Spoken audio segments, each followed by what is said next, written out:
Every single work has its own standards that serve as a reference to what we should do, how we have to do it, and why we are doing it. In humanitarian work, there are 6 core standards that are essential to achieve all of the work needed, fundamental to the right of people affected by disaster and conflicts. Those 6 core standards define the minimum level of response to be attained by humanitarian agencies, volunteers, service providers. Everyone is responding to an emergency. And now, let's go take a look at the 6 humanitarian standards and go through them. Core standard number 1, people-centered humanitarian response. The first core standard recognizes that the participation of disaster-affected people, whether women, men, girls, and boys of all ages, and their capacity and strategies to survive with dignity are all integral to the humanitarian response. And this standard could be fulfilled through supporting the local capacity by building community-based and self-help initiative, and through building systematic and transparent feedback mechanism, and through providing information about the services in place and who's providing those services. Finally, through enabling people to complain in a safe and transparent way.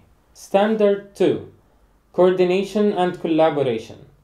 Core standard number 2 addresses the need for an effective response to be coordinated and implemented with other agencies and governmental authorities.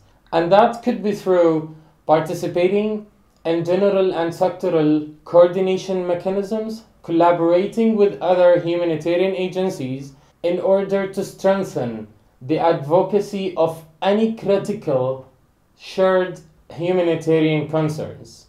Standard 3, assessment.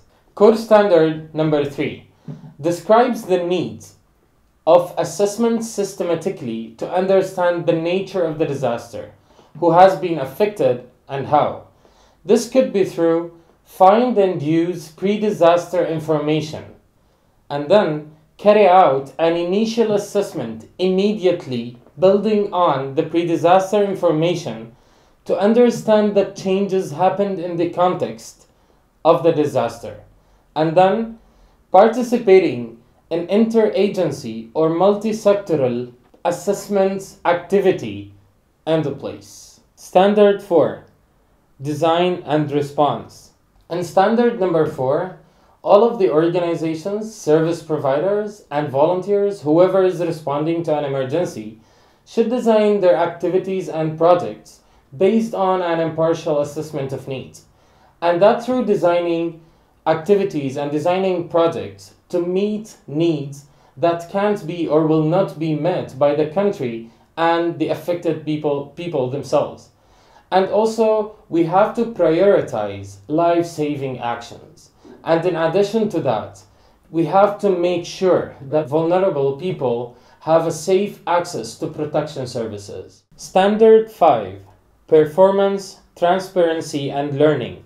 Standard 5 is attained by agencies that continually examine their effectiveness, quality, and appropriateness in their response, and that through establishing systematic mechanism to monitor their progress toward their outputs and goals, and also by conducting periodic reflections and learning exercises throughout the whole implementation of the response.